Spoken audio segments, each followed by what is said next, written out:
conseguindo aí, se não tiver dificuldade para entrar no Teams hoje, não? Tranquilo? Hoje tá tranquilo, tá? Tem gente que tem reclamado. Bom dia, Lucas, tudo bem? E se eu não me engano, se eu não estou errado, eu acho que nossa última aula eu não compareci, eu tive um problema. Não sei se mais o que aconteceu, eu sei que eu não dei aula para vocês. Tá, tô certa? Oi, professora. Foi, né? Então, tá. Então realmente foi, eu sabia que tinha uma turma das engenharias que eu não tinha passado a atividade, então foi para de vocês. Mas não tem problema não. A gente corre aqui e a gente dá conta de fazer umas atividades extras aí e vamos conseguir. Vocês foram bons que vocês descansaram, né? A gente está projetando aqui a nossa área de trabalho. Vocês conseguem visualizar a área de trabalho? Sim. Sim, tranquilo? Então vamos só voltar aqui um pouquinho, né? Porque acredito que no nosso caso que foi um mês que a gente está sem se encontrar. Então um mês é muita coisa, né? Um mês a gente passa um rolão assim e apaga tudo, né? Mais ou menos isso, não é? Essa é a grande dificuldade. Mas agora a gente vai sem parada aí até o carnaval. Então vai dar tempo, né? Vamos lá. Ó, se eu não me engano, né, a gente já tinha trabalhado com vocês, a gente estava falando, né, na verdade isso aqui é repeteco, mas eu acredito que eu tinha parado aqui, ó, quando a gente falou em, né, processos de oxidação-redução. Falamos o que era, então, né, uma reação onde eu tenho transferência de elétrons, e essa reação, né, eu tenho uma espécie que está perdendo elétrons e uma espécie que está ganhando elétrons, e quem está perdendo elétrons, né, sofre o que nós chamamos de oxidação, e quem ganha elétrons, né, nós chamamos de redução, e essa reação ela só acontece, né, simultaneamente. Alguém está oxidando e alguém está reduzindo. Bom dia, João, tudo bem? E aí nós trabalhamos, então, o esquema, né, de um processo de formação de uma pilha, que é nada mais do que exatamente isso, uma reação de oxo-redução, né, de oxidação-redução, uma reação redox, são tudo nomenclaturas sinônimas, né? E aí nós mostramos para vocês como a gente poderia representar esse esquema, né, de uma reação redox, em vez de montar aquele sisteminha aqui, né, que está aqui mostrando, né, ponte salina, o eletrodo, né, que é o chamado ânodo, que é onde está sofrendo a reação de oxidação, o cátodo, né, onde está ocorrendo a reação de redução, e aí, logicamente, eu tenho um fluxo de elétrons, e esse fluxo de elétrons tem uma corrente, né, e eu mensuro isso num voltímetro, né, e aí eu tenho, então, quem está oxidando, né, a ideia de estar perdendo massa, transferindo massa para quem está o quê? Reduzindo. E aí nós tínhamos aquela ponte salina que fazia o equilíbrio eletrostático, né, mantendo esse fluxo de elétrons. Eu posso representar assim ou simplesmente, né, com esse esquema que está aqui, o par eletroquímico referente à oxidação, a ponte salina por esses dois tracinhos, e o par eletroquímico referente à redução. Foi isso que nós tínhamos trabalhado. Confere ou não, Tatiane?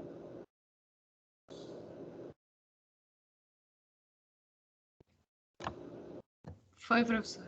Foi, né? A gente parou por aqui, né? Aí a gente falou, mostrei todos os esqueminhas, a gente calculou o potencial, né, dessa reação química de transferência de elétrons, né? Falamos então do potencial, né, de oxirredução, falamos da região anódica e catódica, né? Então tudo isso aqui a gente já trabalhou. Aí, então tá aqui na nossa lousa, que foi uma das últimas que nós aqui montamos com vocês.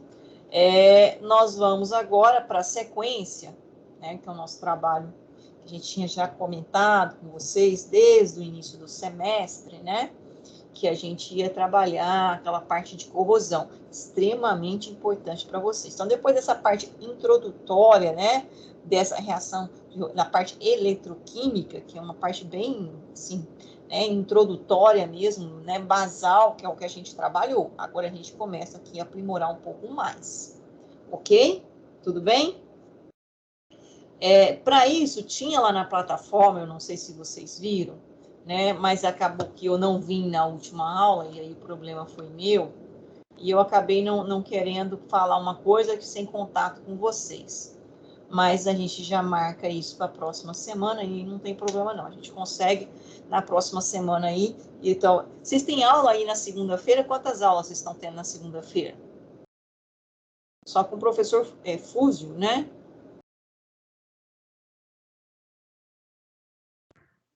Só tem aula de desenho, professor Fúdio. Fúdio. 9h15. Começa às 9h15, não é isso? E vai até às 10h15, né? Isso. Então, provavelmente na próxima segunda-feira a gente vai usar às 7 horas. Tem algum problema? Para mim, não. Não, né? Então, no finalzinho aqui a gente já deixa agendado isso. Não 7 horas, talvez não, 7h30, a gente vai até umas 8h30, umas 8h40. Acho que é o suficiente para a próxima semana. Então, pessoal, corrosão.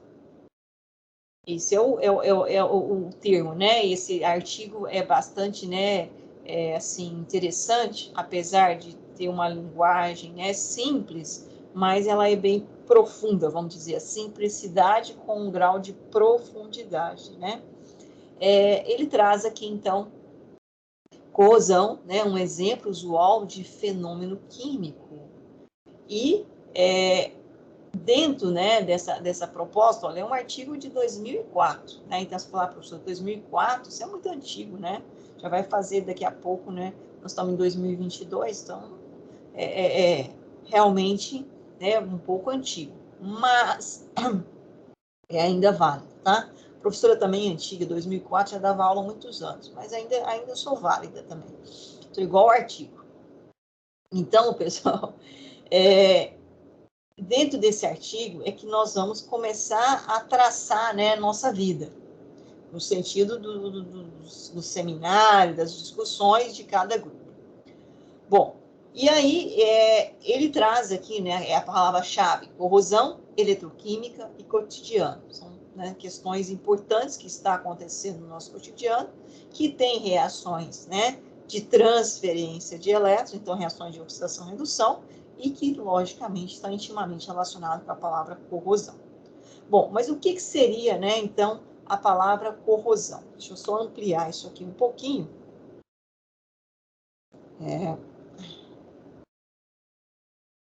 Fechar isso aqui e ampliar isso um pouco.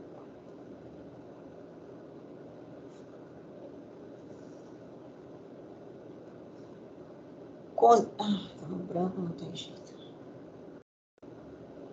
Esse quadradinho aqui que eu estou fazendo com a setinha azul, vocês estão visualizando ele bem ou não? Tranquilo? Bom dia, Jefferson, Lucas, Eric, Matheus, bom dia.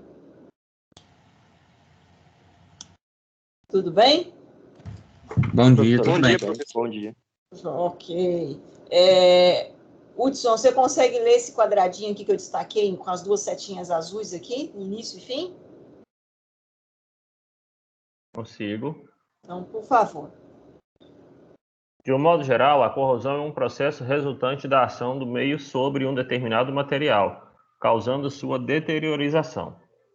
A primeira associação que se faz é com a ferrugem, a camada de cor marrom avermelhada que se forma em superfícies metálicas. Apesar de estreita relação com os metais, esse fenômeno ocorre em outros materiais, como concreto e polímeros orgânicos, entre outros, sem que se perceba. Processos corrosivos estão presentes direta ou indiretamente no nosso cotidiano, pois podem ocorrer em grades, automóveis, eletrodomésticos e instalações industriais. Certo. Então, ultimamente relacionado com vocês aqui, né? Engenharia mecânica. Nós temos aqui, então, o processo, né, o que seria a corrosão? Então, é como ele diz, né? Quando a gente fala nessa palavra, a gente pensa em metais, e aí nós falamos de reações que têm transferência de elétrons, né? E aí nós estamos pensando realmente em elementos químicos, né? Com características metálicas, ou seja, ligas metálicas. Nós já sabemos o que são ligações metálicas, nós estudamos lá em ligações químicas, né? Mas nem sempre pode ocorrer corrosão, por exemplo, no concreto. Não na armadura do concreto, também acontece corrosão na armadura do concreto, mas sim, né, na parte que nós temos, né, o agregado, que é a areia, o cimento, né, onde, então, né, ali tem reações químicas que causam degradação, deterioração. E a deterioração de qualquer material é uma corrosão, né? Polímeros orgânicos. Quem que já pegou borracha, né? Principalmente aqueles anéis de borracha que vem, né, vedando alguma área de torque ali que você tem, né? De rosca, de rosqueamento, né? Exatamente, você usou a palavra correta. Ali, quando você tem, dependendo do contato, da superfície de contato que ele está, dependendo da substância a qual ele tem contato, né? Ou, inclusive, da força que é aplicada ali, você pega naquele material, ele desfaz na sua mão. Isso já aconteceu com vocês? Tipo, desmanchando, assim, vira um pozinho preto. Ué, mas o que aconteceu com esse material? Ele sofreu uma deterioração. Essa deterioração nada mais é do que uma corrosão. E eu gosto de citar esse exemplo, porque é típico, né? Só que vocês não gostam de colocar a fotinha de vocês aqui, alguns colocam, olha lá, Tatiane, olha para Tatiane, né? Eu já até falei isso para vocês aqui, já. Mas já voltando, eu falei em 2021, vou falar igual em 2022. Olha para a Tatiane e olha para a professora, né? Logicamente, vocês vão saber que a Tatiane é bem mais jovem, né? Que a professora, né, Henrique? Bom dia. Porém, por quê? Porque, logicamente, né? Nós somos o quê? Compostos orgânicos, e os compostos orgânicos sofrem o quê? Deterioração, degradação, quebra das ligações químicas, gerando o quê? Corrosão. Então, nós sofremos corrosão? Nós sofremos corrosão. Por isso que, né, quando a gente chega lá, né, 50, 60, 70, né, que o pessoal fala, né, a partir dos 50 é o desmanche, a gente vai degradando, degradando, degradando. A gente pode fazer paliativos, né, para que isso não seja tão acentuado e seja um processo mais lento, mas parar jamais. Então, tudo isso é processo de corrosão. Então, a corrosão é algo muito complexo da gente lidar. Ou vocês pensam que é simples? Seria simples lidar com a corrosão? Não. É algo que é o gargalo, inclusive, né? Porque o que a gente busca? Durabilidade, em todos os sentidos. Você vai projetar um carro aí, se o seu carro que você está projetando, normalmente o pessoal da garantia aí era 3 anos, agora passou para 5 anos, a maioria, não é? 5 anos de garantia, com relação à danificação de peça, né? Tem uma série de pormenores, né? Que não a garantia disso, se isso for assim, né? Tem todo o tratamento também correto, né? Porque se não for feito o tratamento, o caminho correto, também não tem garantia nenhuma, né? Mas, enfim, quanto mais tempo você consegue durabilidade de um produto, no seu acabamento final, você vai dar uma maior garantia. E é isso que sempre nós estamos buscando. Então, a gente está sempre tentando lidar com essa questão da corrosão e minimizar esse processo, retardar esse processo. Mas evitar 100% não existe. Nós não chegamos nesse nível. Certo? Então, não temos ainda, né, tecnologia o suficiente para dizer, talvez vocês até encontrem texto, até esse livro que a gente está usando, às vezes ele traz, né, uma linguagem assim, errônea nesse sentido, dizendo assim, ele não diz retardar, minimizar. Em alguns momentos do texto, você pode encontrar no livro, ele diz assim, evitar a corrosão. Não, a gente não evita a corrosão, a gente retarda, a gente minimiza o processo, né? Mas evitar 100% não tem como. Né? Evitar 50% pode, né? Ou até mais. Mas 100% não. Tá? Então, por isso que a gente diz, né, que corrosão tem sido empregada para designar o quê? Um processo de destruição total, parcial, superficial ou estrutural dos materiais. E aí é o gargalo, né? Eu tenho que identificar, inclusive, né? Se essa corrosão ela é total, se essa corrosão ela é parcial, se essa corrosão ela é superficial, né? De um determinado material, o qual eu estou ali, né? Trabalhando. No caso de vocês, vão pensar, eu tenho uma estrutura metálica, né? Do motor, do carro, enfim. Eu tenho que ali conhecer muito bem a composição química dessa estrutura, conhecer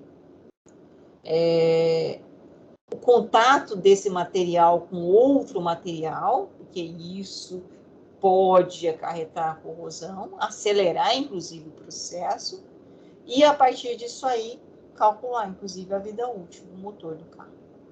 Tá? Então, é fundamentado nisso, né, o cálculo de vida útil. Acho que vocês têm professor de vocês que trabalham com isso, mas o básico está aqui na química. Tá? Bom, mas de que forma, então, essa corrosão? Quais são os mecanismos de corrosão? Nós temos basicamente 3 mecanismos de corrosão. Vou até destacar eles aqui de azul. A gente tem um mecanismo que a gente chama eletroquímico, a gente tem um mecanismo químico e a gente tem um mecanismo eletrolítico. São esses 3 mecanismos básicos de corrosão. E são eles que nós vamos detalhar e estudarmos aí em todo o livro. Então, processa, né, sucintamente em 3 mecanismos: eletroquímico, químico e eletrolítico. Aí, professora, qual que é a diferença do eletroquímico para o químico e para o eletrolítico? O próprio nome está dizendo, eletroquímico. Você lembra de quê? O que seria, então? Olha, ainda ele tem, né? Então, elétrons, né? Reações químicas que envolvem elétrons.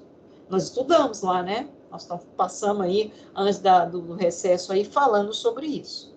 Bom, mas ainda tem a corrosão química.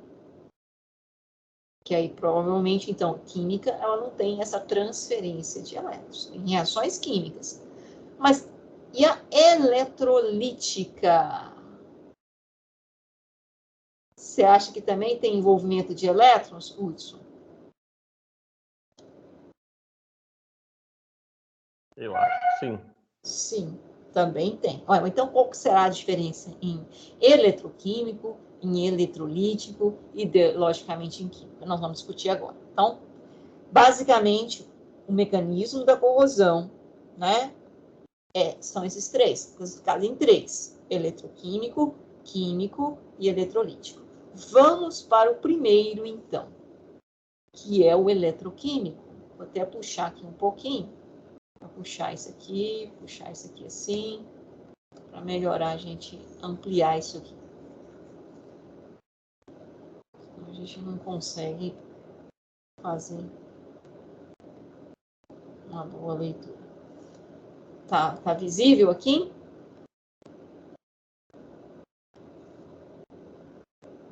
Aonde? Corrosão eletroquímica? Isso, corrosão eletroquímica. Tá visível. Tá. Até onde eu passei o risquinho vermelho aqui, ó. Setinha vermelha até aqui. Catódicas, anódicas e catódicas. Quem que lê para nós aqui, consegue visualizar bem?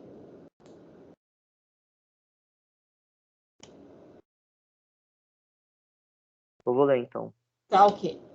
A corrosão eletroquímica é um processo espontâneo, passível de ocorrer quando o metal está em contato com um eletrólito, onde acontecem simultaneamente reações anódicas e catódicas. Opa, nós já vimos esses termos aqui, não vimos? Quando a gente falou lá do básico, né, da eletroquímica. Nós mostramos que era o quê? Era uma reação onde eu tinha uma reação oxirredução.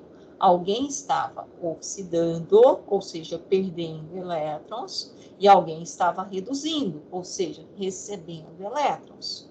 E é um processo natural, um processo espontâneo, natural.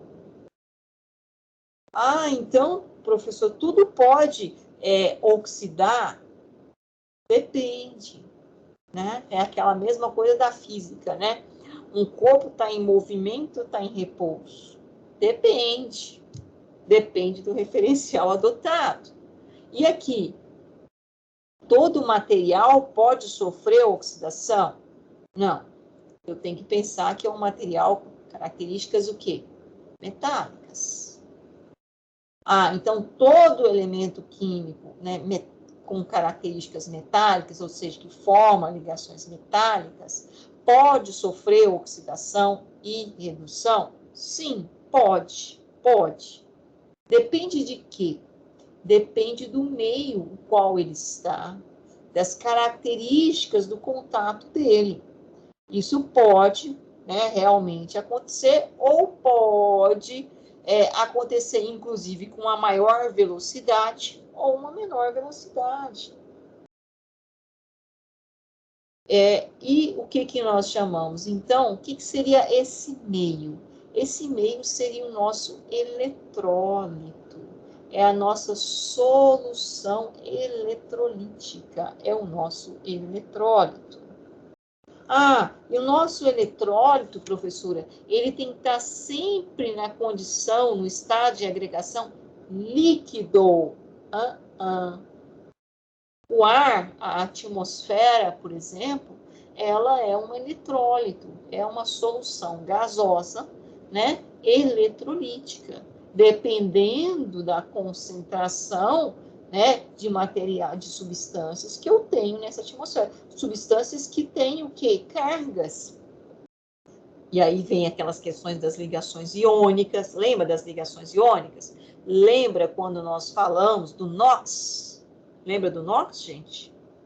Que a gente ficou aí um tempão ensinando, né? Trabalhando com vocês como calcular o NOx, que era aquela carga real ou aparente, né? Que um determinado elemento adquire quando ocorre o quê? Ligação química, não é isso? Então, ó, tô só voltando aqui um pouquinho, que lá, acho que não tá nem aqui, né? Ah, tá aqui, ó. Acho que tá nesse material aqui, ó, tá. Lembra que a gente ficou calculando os NOx aqui das substâncias? Seja ela ligação iônica, ou ligação covalente, ou ligação metálica. Então, eu preciso realmente, né, lembrar de todos esses fundamentos aí que nós já trabalhamos. Eu vou ter, então, uma solução, né, eletrolítica. Então, o que seria a condição? O que seria essa solução eletrolítica? É uma substância, um meio, né, que tem capacidade de conduzir fluxo de elétrons. Quem já foi, por exemplo, né, vocês viajaram, foram para o mar, e aí teve muita chuva, porque está chovendo igual quem foi para a Bahia, então deve ter caído um dilúvio lá, né? O que acontece, né? Todo mundo fala, os mais velhos, né, tem tudo receio, diz, cuidado, meu filho, não entra no mar quando tem descarga elétrica. Eles têm fundamento, essa observação deles, ou não tem fundamento? Claro que tem fundamento. Tem, Já né? E pensou por cair um quê? raio? Exatamente. Por que caiu uma descarga elétrica, né, nesse meio? Eu vou ter problema, Lucas? Se eu tiver exatamente, né, inserido nesse meio. Pois acontece a reação química com os elétrons na água, sabe? Aí vai provocar uma descarga elétrica no corpo humano, né? Que seria... A água do mar é uma ótima condutora de eletricidade, professor. É um ótimo eletrólito. É uma solução eletrolítica. Então, eu tenho fluxo de elétrons. Né? Tanto é que deveria, eu não sei, depois vocês têm consulta o professor de vocês, mas eu acredito que não, que as concessionárias, né, faltou um nome agora, mas vai, concessionária, mas não é concessionária, não. Montadora. Isso, obrigado. Deveriam preocupar, inclusive, né, se um veículo automotor ele vai circular numa região, né, que eu tenho ali atmosfera, né, marinha ou não. A maresia, né? A maresia, né? Por quê? Inclusive, carro de maresia vai parar. Exatamente. Mas né, a própria montadora já deveria, né, pensar nisso. Mas é muito complexo também, né? Porque essa circulação é muito grande. Você acaba vendendo um veículo automotor, né, para a região central e depois ele vai estar lá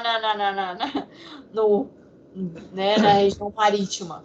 Mas... Oi? Mas isso já é calculado já. A hora que acaba a garantia, acabou. A hora que acaba a garantia, acabou.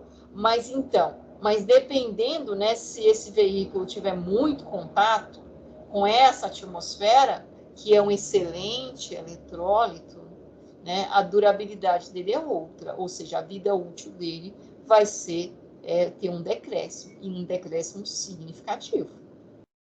Tá? Então, né, olha lá, a corrosão eletroquímica, o que é mesmo? Voltando lá, é um processo espontâneo, onde eu tenho uma reação de óxido-redução, uma reação redox, né? E, logicamente, para que eu tenha essa reação redox, eu tenho que ter alguém com características de perder elétrons, ou seja, o eletrodo, né, anódico, a região anódica, e o catodo, aonde o catódica, né, aonde está recebendo os elétrons, reação de redução, né, no cátodo e reação de oxidação no ânodo. Mas para isso eu tenho que ter esse cara aqui, ó, essa solução, esse meio, essa condução de elétrons. E isso eu chamo, então, né, de contato eletrolítico. Ai, professora, então não é tão complicado, não, porque corrosão eletroquímica não é muito comum. Vocês acham que corrosão eletroquímica não é muito comum? Para que eu tenha uma corrosão eletroquímica, então, eu teria que ter uma condição esquematizada. Deixa eu ver, aqui, tem que ter um ânodo, tem que ter um cátodo, tem que ter um eletrodo. Nesse aqui, na verdade, eu mostrei para vocês como é que eu cheguei no potencial padrão, né? Vou pegar um esquema melhor aqui. Vou voltar aqui só um pouquinho. Está misturado, mas eu acredito que eu trabalhei isso aqui com vocês, né? Por exemplo, zinco e cobre, né? Um eletrodo de zinco, um eletrodo de cobre. E eu tenho, então, esse eletrodo de zinco mergulhado numa solução, e se vocês lembrarem, né, nós falamos que essa solução de nitrato de zinco é um sal, ligação iônica, carga localizada, NOx, então, localizado, positivo e negativo, e aqui eu tenho um cátodo, que é o eletrodo de cobre, né, e eu tenho aqui ele mergulhado numa solução de nitrato de cobre, também, uma solução salina, né, um sal em água, solução aquosa de um sal. E, consequentemente, eu tinha, então, né, o esqueminha montado aqui de uma pilha eletroquímica, que é exatamente uma corrosão eletroquímica, onde aqui eu estou perdendo partes, né, do meu ânodo, e aqui eu estou formando um depósito no meu cátodo. Corrosão, oxidação, redução, né, que é o cátodo. Ué, professor, então, para que eu tenha uma corrosão eletroquímica, eu tenho que ter um esqueminha montado desse jeito? Bonitinho assim? Didático? Ou se eu tiver uma placa no meu carro de zinco, próxima de uma plaquinha de cobre, vai ocorrer isso ou não?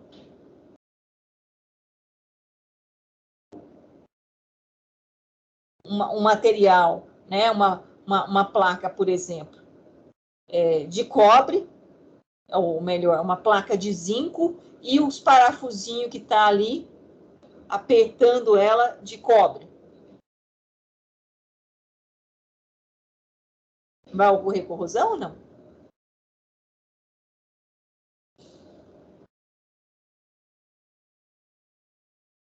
Pessoal, bom dia. Hudson? Professor, eu penso que sim, né?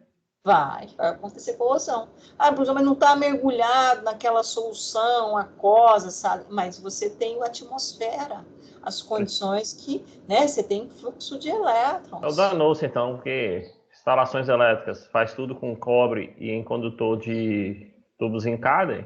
Pois é. Aí depois a gente vai falar a questão de tamanho de superfície de área. Mais para frente, aí você vai entender as estratégias da área anódica e da área catódica para minimizar esse processo. Mas, né, então, tem estratégias para poder controlar isso? Tem, para minimizar. Então, acontece corrosão. E isso é um processo espontâneo, natural.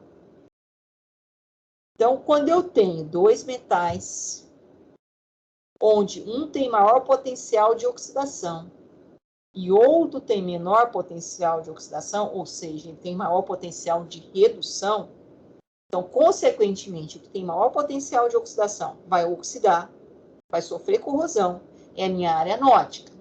E aquele que tem maior potencial de redução vai reduzir, vai depositar material lá, e é a minha área catódica. E eu tenho ali uma corrosão isolados, isso não vai acontecer. Mas se há possibilidade entre eles de um fluxo de elétrons, isso vai ocorrer corrosão. Ah, quais são as possibilidades? A atmosfera é uma, né? Solução aquosa é outra, o solo é outra. Então, na verdade, né, a hidrosfera, a litosfera e a atmosfera são condutores de corrente elétrica. Então, são soluções eletrolíticas. Tem fluxo de elétrons. Tudo aquilo que for possível com condução de elétrons, eu vou ter elétrons saindo da região que está oxidando para a região que está reduzindo. Se eu tiver essas possibilidades de potenciais. Ah, professor, mas como é que eu vou saber disso, então? Que alguém tem maior potencial de oxidação do que o outro. É aquilo que a gente já tinha mostrado para vocês lá no iniciozinho. Vamos lá, mas nós vamos estar sempre voltando isso aí, porque a gente vai estar trabalhando lá no livro, e aí a gente vai falar de outras características que não... Lembra dessa tabelinha aqui que a gente mostrou para vocês? Lembra? Esse aqui é só um pedacinho. Quando você pegar lá o livro Vicente Gentil, você vai ver que ela é enorme, hein? Que é só uma referência. Então, eu tenho que estar... não decoro, né? Lógico, ninguém vai decorar essa tabela, porque ela é enorme. Mas eu tenho que estar sempre com ela em mãos, quando eu vou fazer, né, projetar algo que envolva, né, ligações metálicas e diferentes metais. Eu tenho que estar ciente disso. E eu tenho que muitos mecanismos, que é isso que nós vamos estar trabalhando nos processos de corrosão, para minimizar os processos de corrosão, para eu retardar isso. Zerar não, mas retardar sim. Tá? Então, eu tenho que estar ciente de tudo isso aí. Bom, então, essa é a corrosão eletroquímica, gente. Né? Corrosão eletroquímica. Mas acontece só corrosão eletroquímica? Não. A gente falou que acontece química e eletrolítica. Então, vamos ver as outras. Ele diz aqui que a mais frequente na natureza é a eletroquímica. É exatamente porque a água, né? A questão... então, a corrosão eletroquímica, né, a gente chama ela também de pilha. É um processo de formação de pilha. Pilha é isso. Pilha é o quê? Eu tenho uma área anódica, eu tenho uma área catódica, e eu tenho, então, uma reação de oxirredução, transferência de elétrons, saindo da região anódica e indo para a região catódica. Então, do ânodo para o cátodo. No ânodo ocorre a corrosão, ou seja, a oxidação, e no cátodo ocorre a redução. Isso é uma pilha. Agora a gente tem uma diversidade de pilhas no mercado. Mas no dia a dia nosso, no nosso cotidiano, essas pilhas são formadas. E espontaneamente, quando eu tenho essas características. A formação da ferrugem, por exemplo, que vocês conhecem, é uma pilha. Mas como nós vimos, corrosão não é só eletroquímica. Essa é uma. Qual seria a próxima? Aqui ele traz uma outra coisa interessante, eu já vou lá na próxima. Só para poder fechar isso aqui, eu já vou abrir o artigo. Só apagar isso aqui.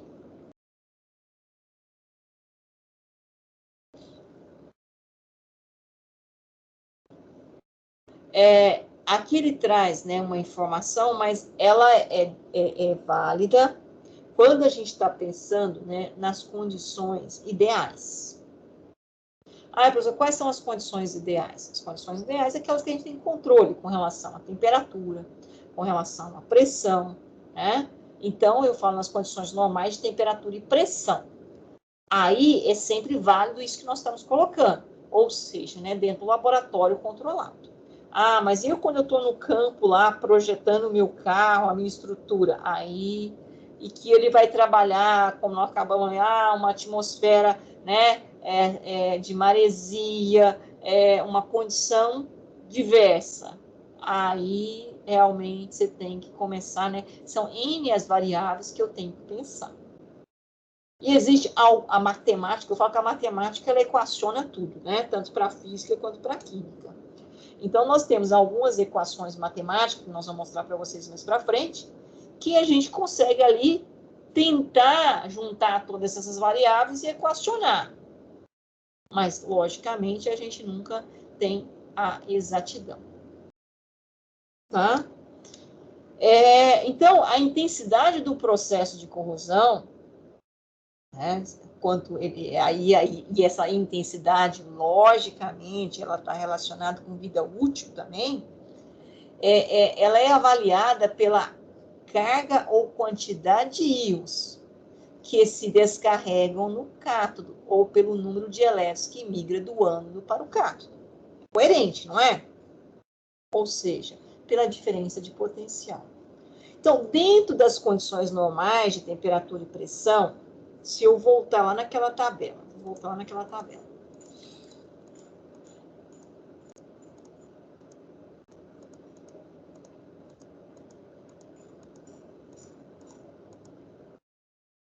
Vamos supor que você vai pensar numa liga metálica que vai fazer parte de uma peça lá do seu veículo automotor e que ela vai ter cobre, como a gente tinha colocado aqui, cobre, e vamos supor, vai ter ferro, ou ela vai ter cobre e prata. Está bem próximo, mas dá para a gente pensar. Qual que seria a sua opção? Se você pudesse escolher, né? Você tem possibilidade de escolha. Eu coloco cobre junto com ferro, ou eu coloco cobre junto com a prata.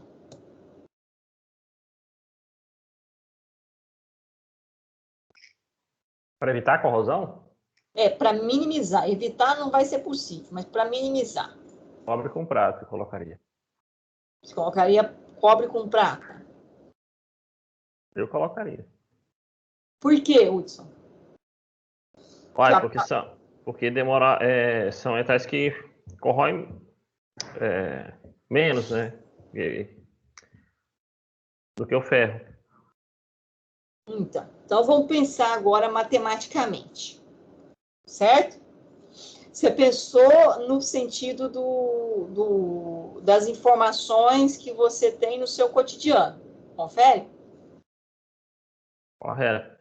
Eu vou colocar prata, vou destacar aqui de vermelho ferro e vou destacar de azul cobre. Eu vou pegar esse cobre aqui, não que é o cobre 1, vou pegar esse outro aqui que é o mais comum. Certo? Esse cobre aqui, a gente Vamos olhar os potenciais que nós temos, tá? Ó, o cobre é 2 mais... Cadê ele aqui? Nossa, estou cega. Cobre 0, né? Aqui, ó.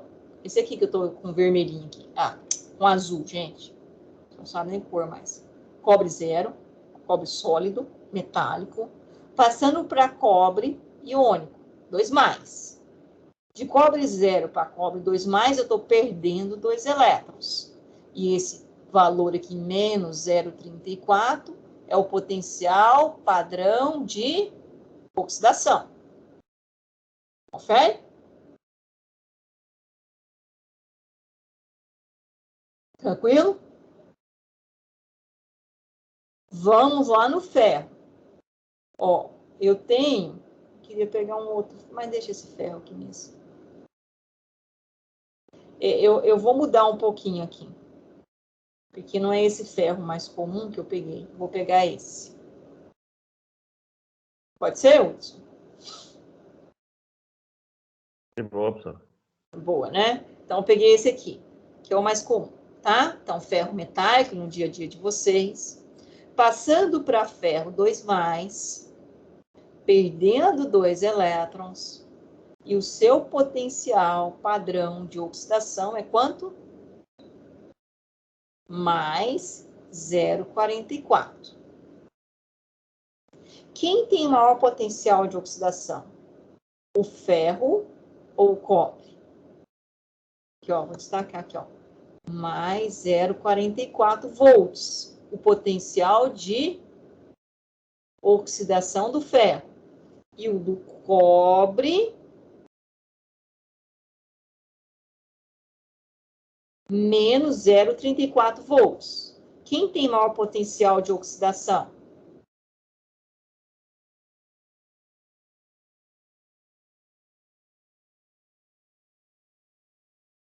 Pessoal, bom dia. Qual que é o número maior? 0,44 positivo ou 0,34 negativo? 0,44. É o 0,4 positivo. É o número maior, é o 0,44 positivo. Então, ele tem maior potencial de oxidação, padrão de oxidação, o ferro. Então, quem que vai oxidar entre o ferro e o cobre? O ferro, né? O ferro vai oxidar e o cobre vai reduzir, né? Então, logicamente, se o cobre vai reduzir, eu não vou pegar o potencial de oxidação. Eu vou pegar o potencial de redução. Confere? Ferro oxidando e o cobre reduzindo. Não é assim que nós fizemos aqui, ó? Deixa eu só voltar aqui um pouquinho, para vocês lembrarem. Né? Eu tenho o potencial, ó, de oxidação, e lembra que a gente fazia? A gente fez essa equaçãozinha aqui, ó. Só que foi entre o cobre e a prata, não foi entre o ferro, né? Foi entre o cobre e prata. Lembram disso que a gente calculou aqui o potencial da reação, que dá 0,46 volts, né? Pegamos o potencial de oxidação e o potencial de redução, né? E somamos os dois e deu 0,46. 0,8 mais menos 0,34, 0,46 volts, que é o quê? O potencial que registra aqui no voltímetro. É o fluxo de elétrons que nós temos aqui, a corrente. Né? Bom, então, essa diferença de potencial aqui, né, que vai registrar lá, se eu tivesse uma pilha, e eu mensurar esse fluxo de elétrons, como é que vai ser? Vai ser 0,44, que é o potencial de oxidação, mais o quê?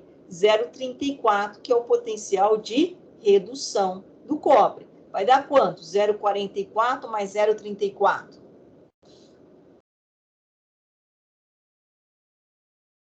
Agora para o 78, né? É isso. Então, registra aí para mim, Hudson. Marcou ele aí, né? Agora, vamos pensar no ferro. Continua aqui, 0,44 é o potencial de oxidação do ferro. Agora, vamos na prata. Ó, a prata está passando de prata 0 para prata 1+, perdendo 1 elétron, qual que é o potencial de oxidação dela?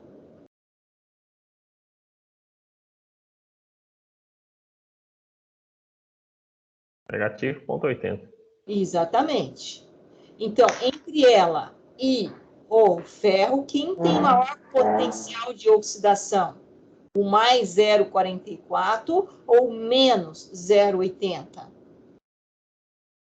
A prata tem menos potencial. Então, ela não vai oxidar. Ela vai o quê? Reduzir. Reduzir. Então, eu vou ter 0,44 mais 0,80. Por quê? Eu vou pegar o potencial de quem está oxidando com o potencial de quem está o quê? Reduzindo. Vai dar quanto? 0,44 mais 0,80? 0,24. Quem deu mais a voltagem? Foi a prata com o ferro ou foi o cobre com o ferro? Prata com ferro. Então, significa, vamos voltar agora lá no texto que a gente estava lendo.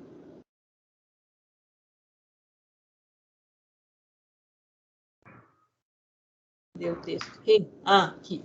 A intensidade do processo de corrosão é avaliada pela carga ou a quantidade de íons que se descarregam do cátodo ou pelo número de elétrons que migra do ânodo para o cátodo, sendo que a diferença de potencial, ou seja, que nós acabamos de mensurar lá, a pilha, a DDP, será mais acentuado quando mais distantes estiverem os metais na tabela de potenciais. Então, Hudson, o que era melhor você colocar? O ferro com o cobre ou o ferro com a prata?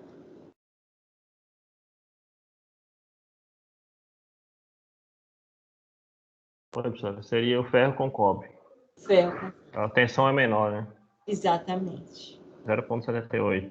É lógico que isso a gente está considerando todas as condições normais, certo? Então, quando você for trabalhar, isso tem que estar sempre em mente. Opa, vou lá na tabela de potenciais. Se eu conseguir aproximar mais os dois elementos, os potenciais dele forem mais próximos, essa diferença é menor. Consequentemente, a intensidade, né, que está migrando elétrons do ânodo para o cátodo é menor. Então, a DDP é menor. Consequentemente, a corrosão tem uma intensidade menor.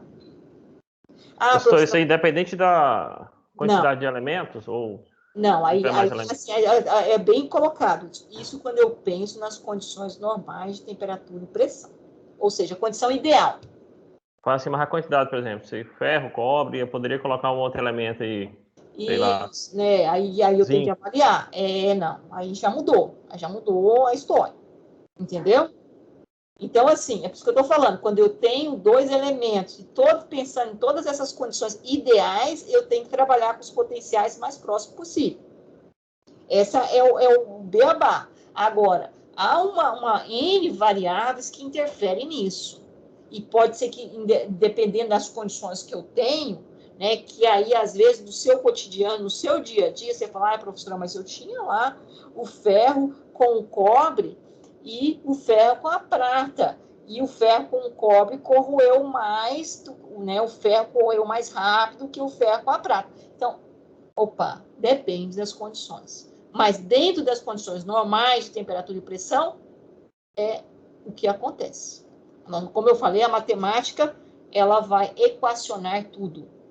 Nós temos uma equação matemática que nós temos que levar em consideração a questão de temperatura, de oxigenação, de pressão, né, de intensidade de oscilações, então de temperatura, tudo isso vai interferir.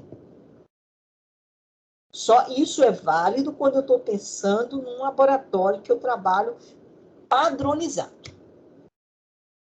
Certo? Nem sempre isso vai ser válido aí no seu cotidiano, no seu dia a dia. Mas algumas características dos potenciais eu tenho que estar ciente dela. Uma delas é ter essa tabela em mão sempre. Um engenheiro mecânico, eu falo que todos os engenheiros, mas o engenheiro mecânico, ele tem que ter isso na mão. Não dá para ele projetar nada se ele não conhecer a composição química desse material.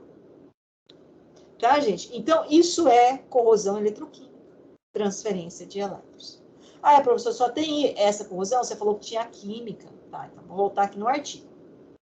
Pessoal, bom dia. Todo mundo tá ciente disso aí? Estou falando muito rápido? Não? Tranquilo? Bom, então, o que seria corrosão química?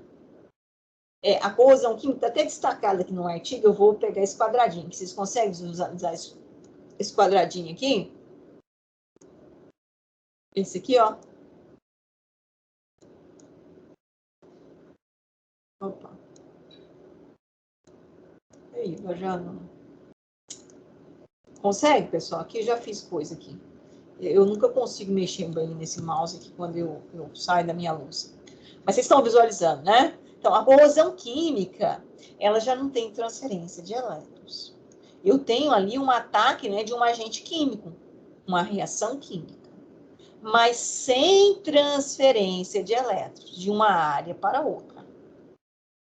Então, não é um processo redox, ou seja, não é uma reação oxidação-redução espontânea, natural.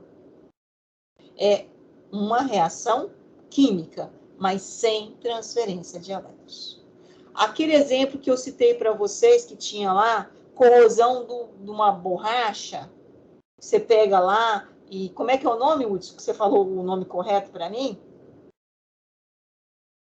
Oringue. Isso. Aquele material, então, ele que vai desfazendo assim, aí eu tenho uma corrosão química. Não é uma corrosão eletroquímica. Então, nos materiais, né, de composição de polímeros, né, eu não tenho um metal, liga metálica. Então, eu não tenho uma transferência de elétrons. Professora? Sim. Talvez esteja até errado, mas, por exemplo, aqui onde a gente trabalha aqui tem as máquinas hidráulicas, elas têm esses borrachas, oringue, essas borrachas de redações.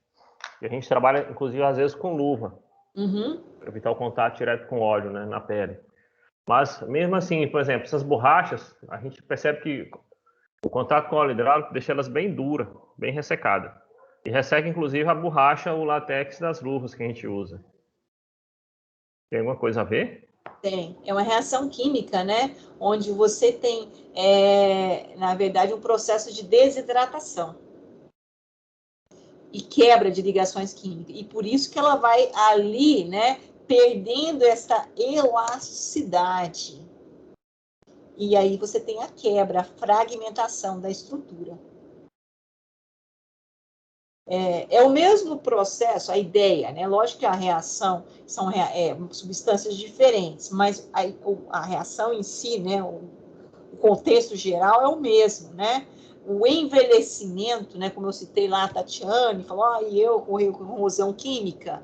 Por quê? Porque o nosso colágeno, nossa estrutura, é um polímero, é uma matéria orgânica, é uma cadeia grande, né, de compostos carbônicos, que vai o quê? Quebrando a estrutura, degradando, quebrando as ligações. E, consequentemente, vai, então, perdendo o quê? A elasticidade, porque tem fragmentação da estrutura. E isso é uma corrosão química. É o que acontece também, porque vocês não estão lá no instituto, né?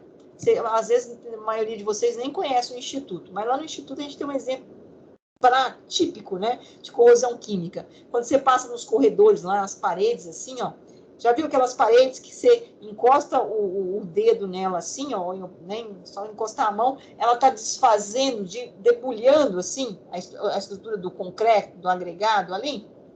Aquilo é uma corrosão de concreto, não da armadura da estrutura metálica, porque se fosse da armadura da estrutura metálica, ela pode ser uma corrosão eletroquímica. Agora, do concreto em si, eu tenho a corrosão química, é uma reação química, sem transferência de elétrons. É o mecanismo de corrosão, então. É um dos mecanismos de corrosão. Além desse, certo, Hudson? Eu tenho aqui, né, um outro. E aí esse... Pode falar.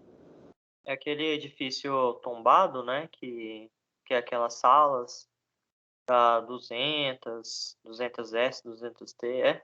Isso, lá tem muito isso. Aqui, ó, um exemplo de corrosão em concreto, tá vendo aqui? Logicamente, eu tenho lá dentro, eu tenho a estrutura metálica. Aí já não é corrosão química mais.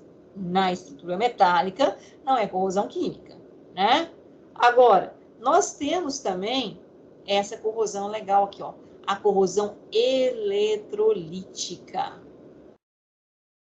O que seria isso, né? Como o Hudson falou no início, está certo, né? O Hudson falou, também deve ter transferência de elétrons. E tem transferência de elétrons. Então, é um processo, né, onde eu tenho a transferência de elétrons. A diferença desse processo eletrolítico para o eletroquímico é a seguinte. No eletrolítico, ele não é espontâneo. Eu preciso fazer a aplicação de uma corrente elétrica externa.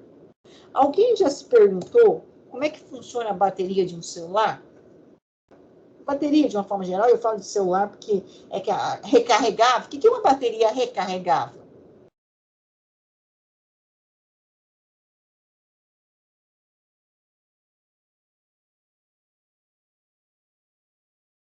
Você insere uma tensão para movimentar os elétrons lá de novo, né?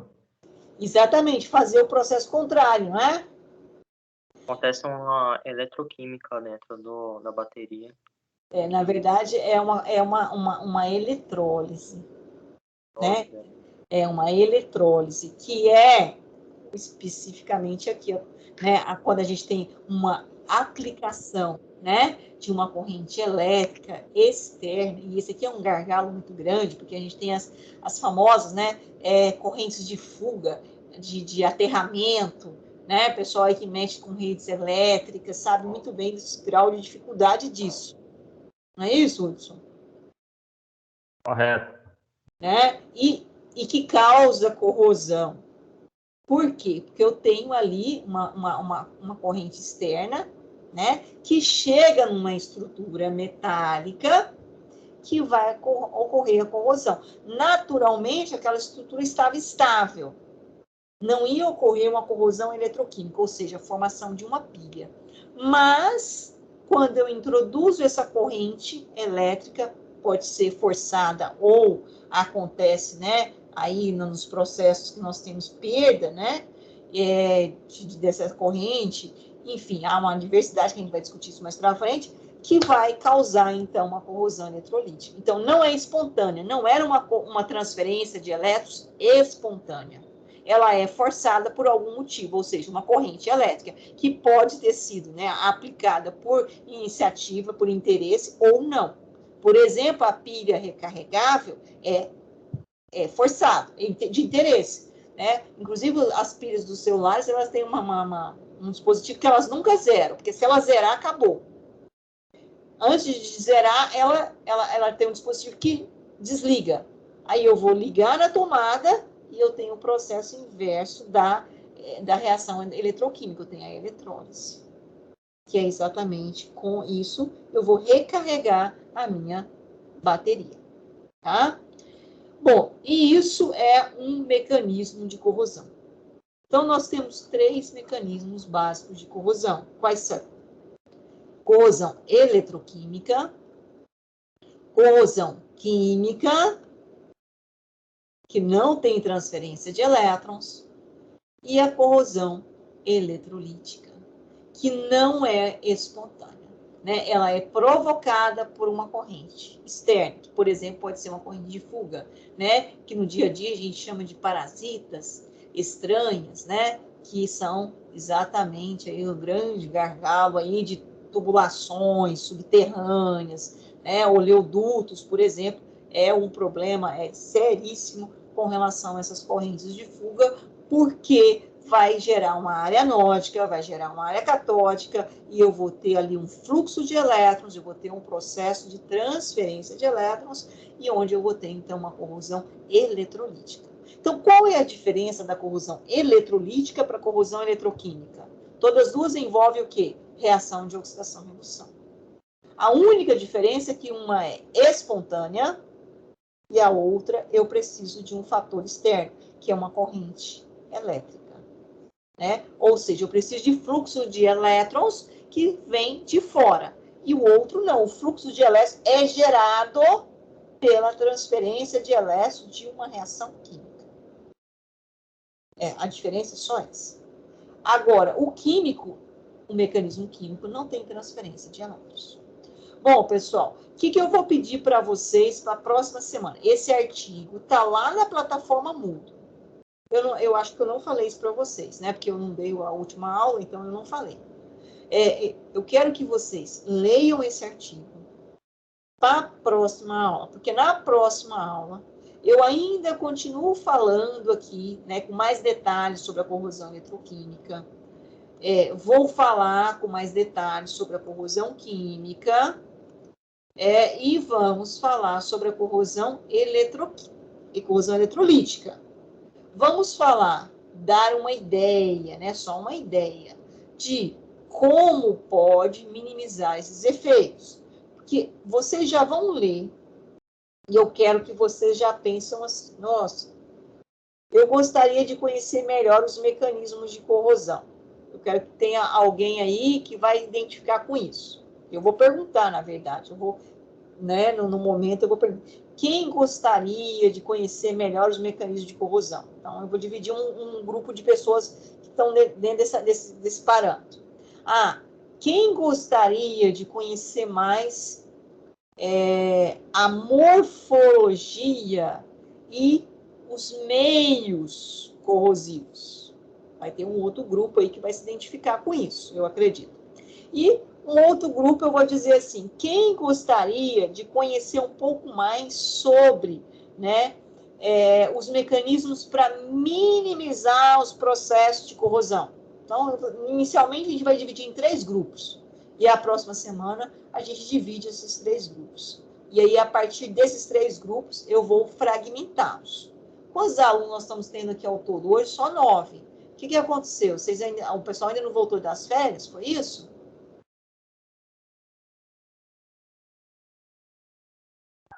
É porque tá pouco mesmo, professora. Deve ter uns 15 alunos no máximo. Se for 15, a gente vai tentar aí montar. Tem que ser no mínimo dupla, né? Dupla de 2. Não tinham poucos alunos já antes das férias começarem?